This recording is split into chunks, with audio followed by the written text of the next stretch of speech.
Hello students, हमने कल Cramer rule से इक्वेशंस को सॉल्व करना पड़ा था। आज हम बात करेंगे किसकी, मैट्रिक्स मेथड की, जो सेकंड मेथड था। ठीक है, अब मैट्रिक्स मेथड में क्या होता है, सबसे पहले हम ले लेते हैं let system of linear equations is, मैंने मान लिया ये मेरे पास सिस्टम है a11x plus a12y plus a13z is equal to b1, a21x plus a22y plus a23z is equal to b2 and a31x plus a32y plus a33z is equal to b3। ये system हो गया। देखो ये मुझे क्या दे रखा है, सिस्टम ऑफ लीनियर इक्वेशंस दे रखा है। यहाँ जो कोफिशिएंट है मैंने a1 b1 c1 लेके क्या लिया है, a11 a12 a13। कोफिशिएंट से कैसे भी ले सकते हैं। अब जो सिस्टम ऑफ लीनियर इक्वेशन है उसको हम मैट्रिक्स फॉर्म में लिख सकते हैं। किस तरह से, देखो ये जो कोफिशिएंट की मैट्रिक्स बना रही हूँ, एक तो मैं a11 a12 a13 a21 a22 a23 and a31 a32 a33। ठीक है, ये जो है ये किससे मल्टीप्लाई होगी, इस मैट्रिक्स से, इज इक्वल टू क्या आ जाएगा मेरे पास b1 b2 b3। ये क्या है, इस लीनियर इक्वेशन की मैट्रिक्स फॉर्म में हम इस तरह से लिख सकते हैं। देखो जैसे ही ये फर्स्ट रो इस कॉलम से ऐड मल्टीप्लाई होगी, ऐड होगी, तो देखो ये हो जाएगा a11x plus a12y plus a13z। ठीक है, इज इक्वल टू क्या आएगा b1। इसी तरह से जब ये जो है इससे मल्टीप्लाई होगी तो a21x a22y प्लस a23z किसके इक्वल हो जाएगा, b2 के इक्वल हो जाएगा। इसी तरह से जब इसको इससे मल्टीप्लाई करेंगे तो क्या हो जाएगा a31x plus a32y plus a33z, और ये यहाँ पे किसके इक्वल आएगा, b3 के। क्योंकि ये क्या है, ये एक मैट्रिक्स है 3x3 की और ये मैट्रिक्स है 3x1 की। तो जैसे ही दोनों मल्टीप्लाई होंगे तो 3x1 की मैट्रिक्स बनेगी यहाँ पे।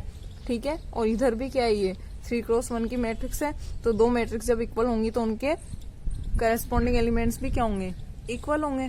ठीक है, तो इस तरह से मेरे पास ये जो है उसको मैंने ऐसे लिखा है। अब देखो ये जो मैट्रिक्स है ना, इसको मैं मैट्रिक्स ए कह रही हूँ। ये जो मैट्रिक्स है ये क्या है, मैट्रिक्स ए है, ये मैट्रिक्स एक्स है, और ये मैट्रिक्स जो है ये मैट्रिक्स बी है।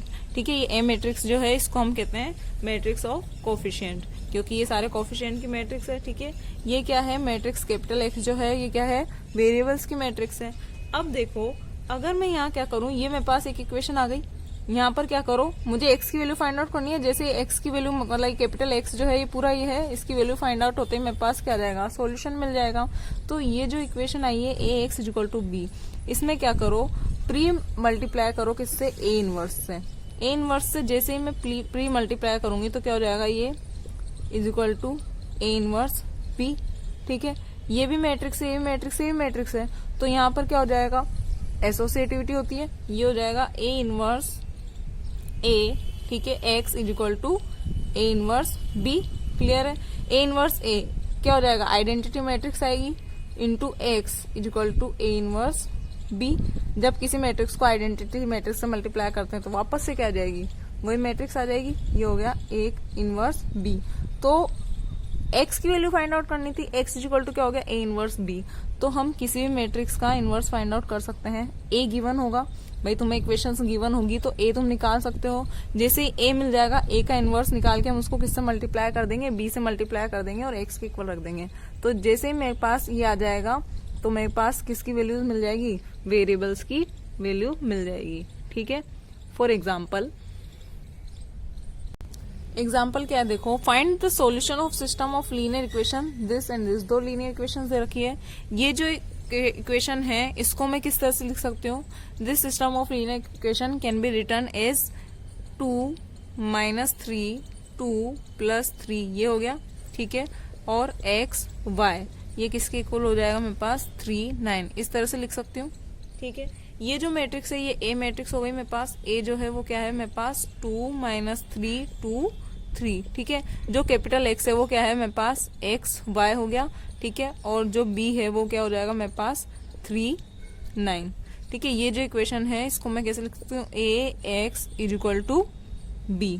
ठीक है, तो मैट्रिक्स मेथड से जो कैपिटल एक्स जो होता है वो किसके इक्वल होता है, ए इनवर्स बी के इक्वल होता है।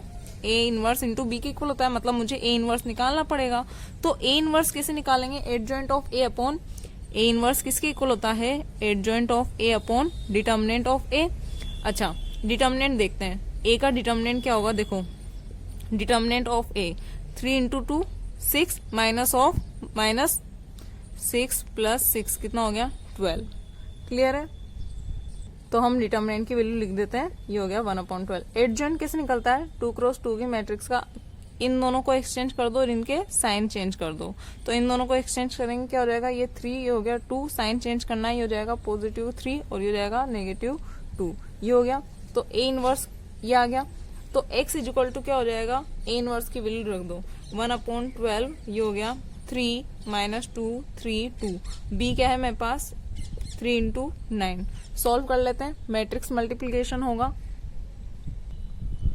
तो मैट्रिक्स का मल्टीप्लिकेशन कैसे करते हैं, देखो ये 1/12 तो ऐसे हो जाएगा। ये क्या है 2 क्रॉस 2 की मैट्रिक्स है, ये 2 क्रॉस 1 की मैट्रिक्स है। तो 2 क्रॉस 2 मैट्रिक्स और 2 क्रॉस 1 मैट्रिक्स जब मल्टीप्लाई होंगी तो क्या आएगा मेरे पास 2 क्रॉस 1 की मैट्रिक्स आएगी। तो देखो जैसे ही इस रो को इस कॉलम से मल्टीप्लाई करेंगे क्या हो जाएगा 3 इंटू 3 प्लस 3 इंटू 9।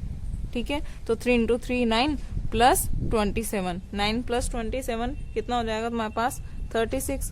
अब इस रो को जब कॉलम से मल्टीप्लाई करेंगे तो -2 इंटू 3 -6 प्लस क्या हो जाएगा 2 इंटू 9 यानी कि 18, तो कितना हो जाएगा 12। क्लियर है, ये जो 1/12 है स्केलर है, अंदर ले जाएं तो कितना हो जाएगा मेरे पास 36/12 यानी कि 3 और 12/12 कितना हो जाएगा 1। तो जो कैपिटल एक्स है वो किसके इक्वल आया तुम्हारे पास 3,1। कैपिटल एक्स क्या था, small X small Y equal to क्या आ रहा है 3 1। दोनों मैट्रिक्स इक्वल हैं तो x इक्वल टू कितना हो गया 3 एंड y इक्वल टू क्या हो गया 1, और ये क्या हमारा आंसर है। क्लियर है, तो हम सिस्टम ऑफ लीनियर इक्वेशंस का क्या कर सकते हैं, सॉल्यूशन फाइंड आउट कर सकते हैं किसी भी मेथड से, या तो क्रैमर रूल से फाइंड आउट कर सकते हैं या मैट्रिक मेथड से। अगर उसने पर्टिकुलर किसी एक मेथड को दिया है तब हम उसी से करेंगे, अगर नहीं दिया है तो हम हमारी चॉइस से किसी से भी कर सकते हैं।